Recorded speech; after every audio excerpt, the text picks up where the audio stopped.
خواب میں حادثہ دیکھنا۔ آج ہم ایسے خواب کے بارے میں بات کریں گے جو اکثر خوف، پریشانی یا بے چینی پیدا کرتا ہے، اور وہ ہے خواب میں حادثہ دیکھنا۔ کسی گاڑی، بس یا ہوائی جہاز کا حادثہ دیکھنا بظاہر خطرناک لگتا ہے، لیکن اسلامی تعبیرات کے مطابق یہ خواب ہمیشہ برا نہیں ہوتا۔ یہ دراصل زندگی میں تبدیلی، تنبیہ یا کسی غلط راستے سے پلٹنے کا اشارہ بھی ہو سکتا ہے۔ حضرت ابن سیرین فرماتے ہیں اگر کوئی شخص خواب میں حادثہ ہوتا دیکھے تو اس کا مطلب ہے کہ اللہ اسے کسی غلط کام یا نقصان سے آگاہ کر رہا ہے۔ اگر وہ خواب میں آپ خود حادثے میں محفوظ رہیں تو یہ اللہ کی حفاظت اور نجات کی نشانی ہے۔ اگر خواب میں کسی دوسرے کو حادثے میں دیکھیں تو اس کا مطلب ہے آپ کسی قریبی شخص کی پریشانی یا آزمائش دیکھنے والے ہیں۔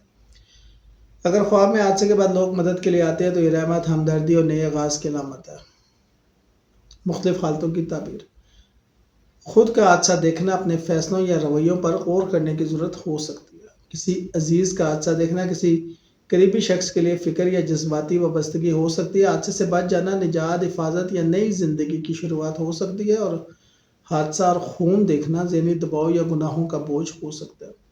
حادثے کے بعد امن محسوس کرنا دعا کی قبولیت اور اللہ کی رحمت، اور گاڑی یا جو بھی جس میں آپ سفر کر رہے ہیں اس کا ٹوٹ جانا رکاوٹیں یا ناکام منصوبے، لیکن ساتھ ہی نئی سمت کا آغاز بھی ہو سکتا ہے۔ حضرت ابراہیم کروانی فرماتے ہیں اگر کوئی شخص خواب میں حادثے سے زندہ بچ نکلے تو اس بات کی علامت ہے کہ اللہ سے دوبارہ موقع دینے والا ہے۔